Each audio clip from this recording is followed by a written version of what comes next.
अस्सलाम वालेकुम जी। आज हम एक्सरसाइज न्यूमेरिकल करेंगे। तो इसमें सबसे पहले जो न्यूमेरिकल है उसकी स्टेटमेंट आप देख लीजिए अपनी बुक पे। A normal conversation involve sound intensities of about 3 × 10⁻⁻6 watt per metre square. What is the decibel level for this intensity. और दूसरा पार्ट है what is the intensity of the sound for 100 dB यानी decibel. दो part है, पहले ए part solve करते हैं जिसमें इंटेंसिटी गिवन है 3 × 10⁻⁻6 वाट पर मीटर स्क्वायर, जबकि जो आई नोट है वो थ्रेशोल्ड इंटेंसिटी मतलब जो मिनिमम हम सुन सकते हैं उसकी इंटेंसिटी है साउंड की। ये आपको खुद पता होनी चाहिए, ये कांस्टेंट है, ये दी नहीं जाती फिर न्यूमेरिकल के अंदर। तो 10⁻⁻12 वाट पर मीटर स्क्वायर हमने फाइंड करना है डेसिबल लेवल यानी कि साउंड लेवल या फिर इंटेंसिटी लेवल भी कहते हैं। L-L0 से डिनोट करते हैं। तो इसका फार्मूला है L-L0 = 10 log I/I0 डेसिबल। तो इसमें देखें सबसे पहले तो ये 10 और फिर log, फिर I की वैल्यू जो है वो हमारे पास 3 × 10⁻⁻6 और I0 की वैल्यू 10⁻12। ठीक है जी। और साथ में आ जाएगा डी बी तो चलता रहेगा एंड तक।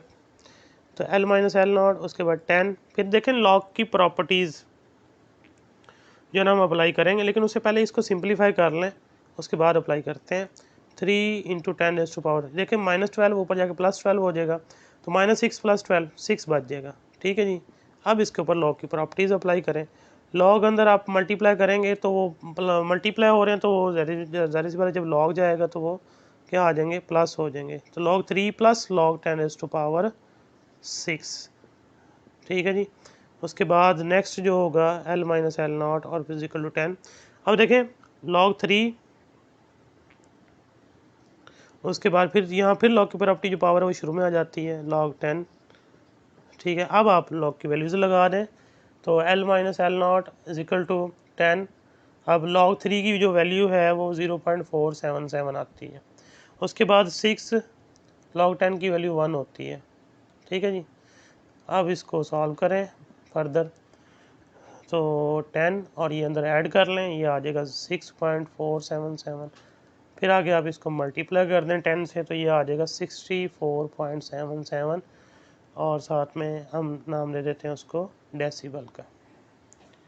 ठीक है जी। ये पहला पार्ट। अब बी पार्ट जो इसका है उसमें कहता है कि आपको हमने L-L0 यानी जो इंटेंसिटी लेवल है वो कितना है, वो 100 dB गिवन है हमें, 100 डेसिबल, और हमने फाइंड करना है टू फाइंड इंटेंसिटी। ठीक है जी। तो हम इंटेंसिटी फाइंड करेंगे, फार्मूला यही रहेगा L-L0 10 log I/I0 और साथ में डेसिबल। अब देखें ये हमारे पास 100 dB गिवन है, उसके बाद ये 10, फिर log, फिर I0 आप खुद लगाएंगे 10⁻⁻12। देखें dB से पहले dB कैंसिल हो जाएगा दोनों तरफ, ये 10 इधर डिवाइड कर दें, इधर 10 रह जाएगा। log की प्रॉपर्टी भी अप्लाई कर दें, log I माइनस log 10⁻⁻12, जो डिवाइड हो रहा था माइनस हो जाता है। तो फिर log I, फिर पावर शुरू में आ जाएगी, +12 हो जाएगा, log 10 1 दे देगा, बाकी सिंपली क्या रह जाएगा, +12 रह जाएगा। +12 दूसरी तरफ जाके क्या हो जाएगा, माइनस का हो जाएगा। तो log I जो होगा वो किसके बराबर आ जाएगा, 10 - 12। तो log I = -2। I इधर ही रहने दें, log इधर आके एंटी लॉग हो जाएगा, या दोनों तरफ एंटी लॉग अप्लाई कर दें और जैसे आप करना चाहें। तो I = इसका आप -2 का जो है ना एंटी लॉग लेंगे तो आंसर आएगा 0.01 वाट पर मीटर स्क्वायर, या इसको साइंटिफिक फॉर्म में लिख दें 10⁻⁻2 वाट पर मीटर स्क्वायर। ये इसका आंसर हुआ। ये पहला न्यूमेरिकल था। अब दूसरा देखते हैं जी। तो अब 11.2 देखें उसकी स्टेटमेंट। इफ़ एट अनारकली बाज़ार Lahore the sound level is 80 decibel, what will be the intensity of the sound. Lahore कह रहा है अनारकली बाज़ार में जो साउंड लेवल है वो 80 डेसिबल का है, उसकी इंटेंसिटी बताएं कितनी होगी। L-L0 80 dB आ गया। I0 खुद से लगाना है 10⁻12 वाट per metre square. Intensity find करनी यानी I से डिनोट किया हुआ है, और फार्मूला वही दोबारा L-L0 = 10 log I/I0 into decibel. अब देखें जो इंटेंसिटी लेवल है वो 80 dB है, तो यहाँ लिख दीजिए। उसके बाद यहाँ 10 log फिर आई और डिवाइडेड बाय 10⁻⁻12 और ये डेसिबल दोनों तरफ कैंसिल हो जाएगा। 10 ये डिवाइड कर दें, टी के नीचे 8 आ जाएगा, तो लॉग की प्रॉपर्टी भी अप्लाई कर दें, log I minus log I sorry 10⁻⁻12।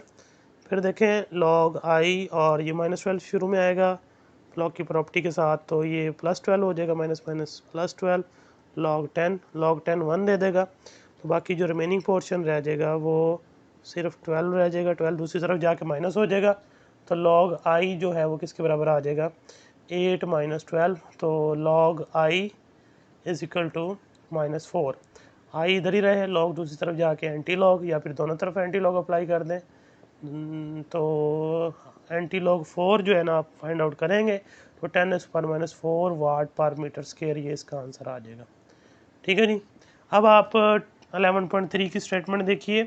11.3 जो है, at a particular temperature the speed of sound in air is 330 metre per second. If the wavelength of a note is 5 centimeter, calculate the frequency of the sound. Is this sound lies in the audible range of the human ear? देखो कहता है एक particular temperature पे speed of sound कितना है 330 metre per second है, और आप उसकी वेवलेंथ जो साउंड की है वो 5 सेंटीमीटर है। आप कैलकुलेट करें फ्रीक्वेंसी और ये भी बताएं कि वो frequency audible range of human air में लाई करती है या नहीं करती। तो सिंपली पहले तो जो v है वो दिया गया है 330 मीटर पर सेकेंड। उसके बाद फिर लेमडा 5 सेंटीमीटर है, आप उसको मीटर में कन्वर्ट करें, 100 से डिवाइड कर लें, 0.05 मीटर आ जाएगा। और हमने जो फाइंड करनी है वो फ्रीक्वेंसी है। ठीक है जी, f से डिनोट करते हैं।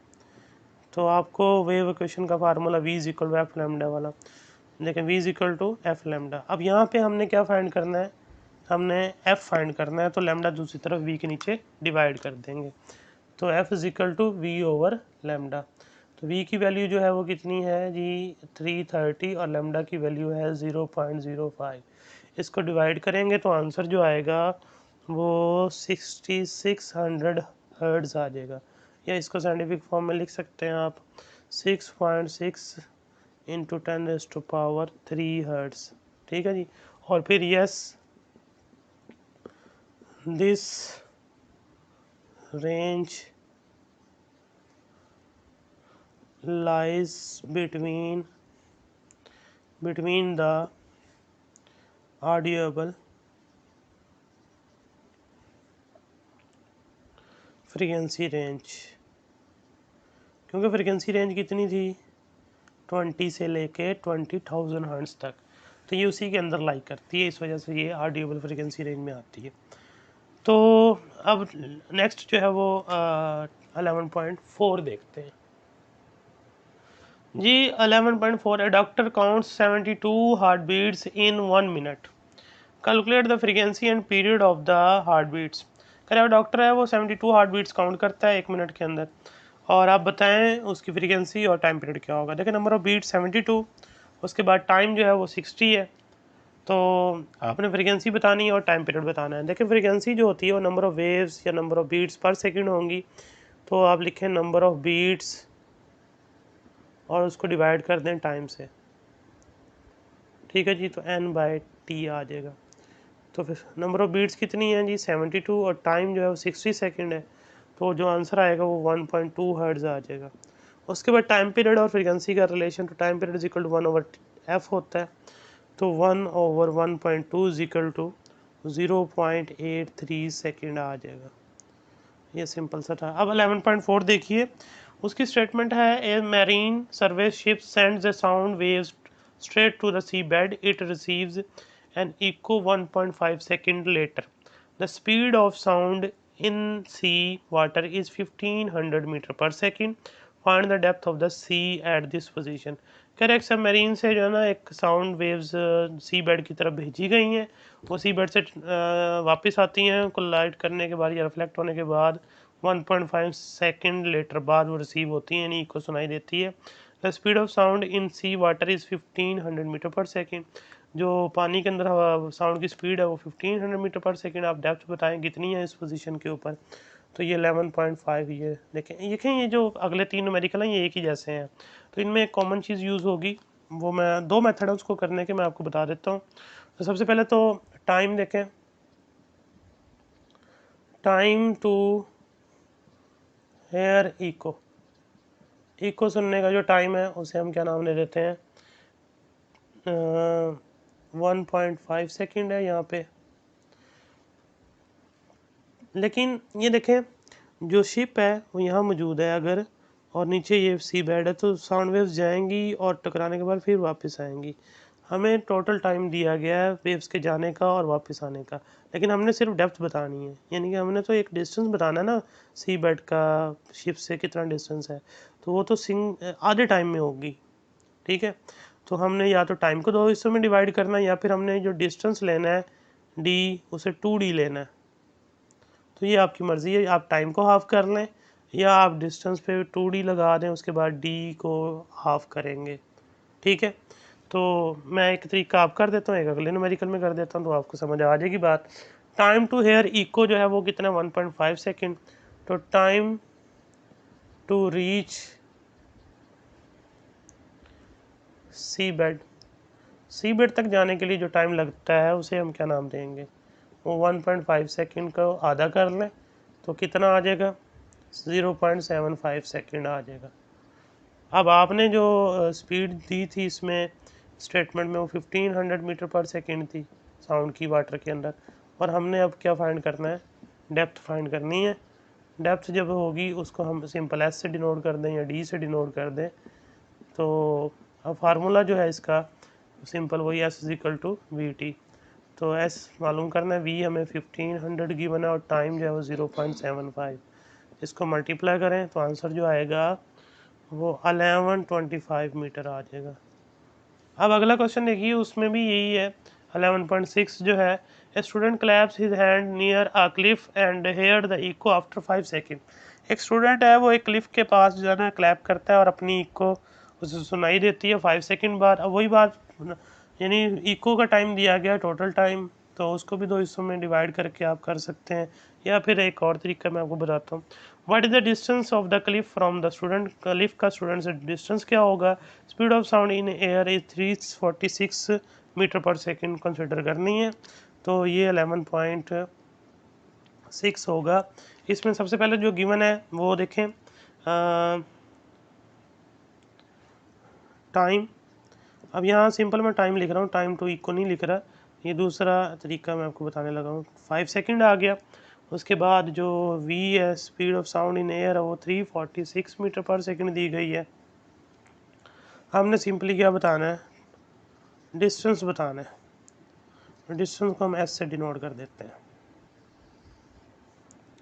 अब यहाँ देखिए, यहाँ पर हमने जो लिखना है as sound travel distance 2s for echo, echo के लिए जो साउंड ट्रैवल करेगी वो 2s होगा, तो 2s is equal to v t कर दें और s is equal to v t over 2 कर दें। तो देखें ये वही हिसाब हो जाएगा दोबारा। v की वैल्यू कितनी है जी, यहाँ पर 346 है और टाइम की वैल्यू 5 सेकेंड है डिवाइडेड बाई 2, तो सिंपल आ जाएगा जी 865 मीटर। अब ये देखें ये मेथड कर लें या वो कर लें, वैसे वो ज़्यादा बेटर लगा मुझे तो, कि उसमें पहले आप टाइम ऑफ इको बताते हैं और उसको आप time to reach the target बताएंगे, जो भी होगा सी बेड हो या क्लिफ हो जो भी होगा उसको हाफ कर लेंगे, फिर स्पीड दी गई होगी साउंड की, उसके बाद आप उसमें पुट करें और आंसर ले लें। अगला भी न्यूमेरिकल है वो देखते हैं फिर